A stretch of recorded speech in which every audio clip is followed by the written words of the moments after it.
Lynn, what's your favorite book, business book that you've read recently? I just read a book. It's an old book called The 25 Most Common Sales Mistakes. And the number one thing that it was saying that we share with business owners is to have a passion for what you do.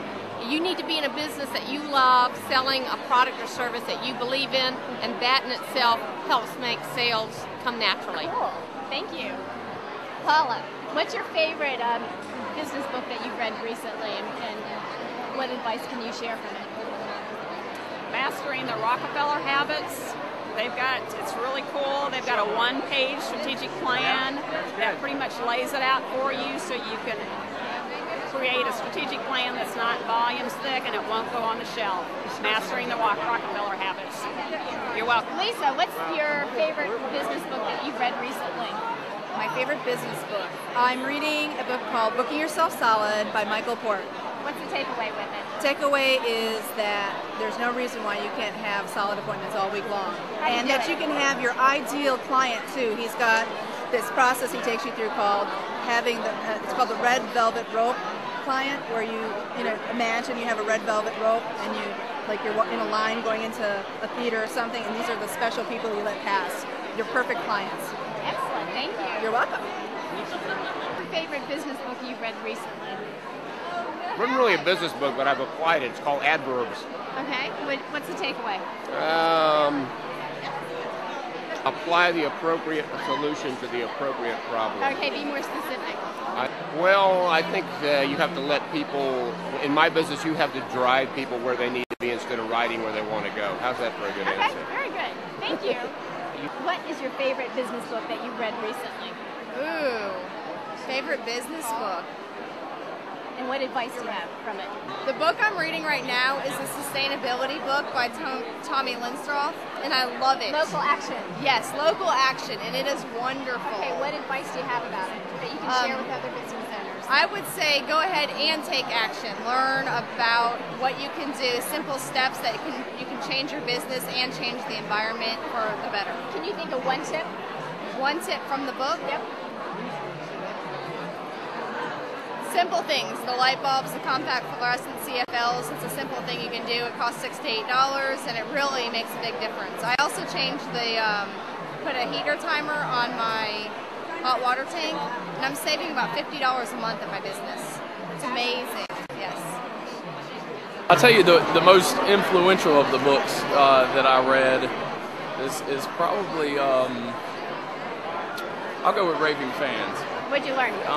Well, just giving every customer a +1 service and treating them not only how you'd like to be treated, but how you want to treat them as if they were your family.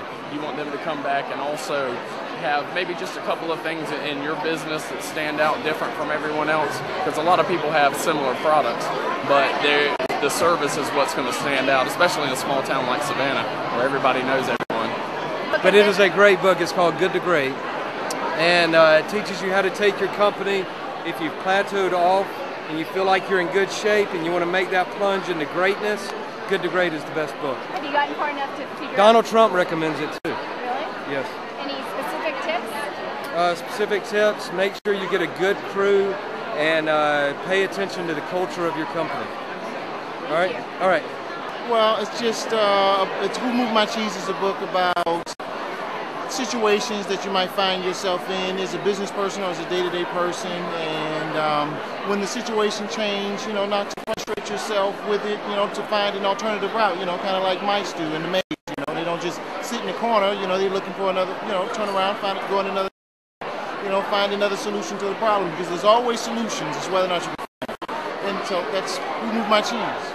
I am reading right now Small Giants, which talks about do you want to be big or do you want to be great? And I want to be great. I don't want to be big. I don't mind being big, but I'd rather be great first. The tips. And the tips are customer service is absolutely number one. Being in command of all of your resources is number two. Knowing how to hire, knowing how to train, knowing how to market are some of the most powerful things that you can use.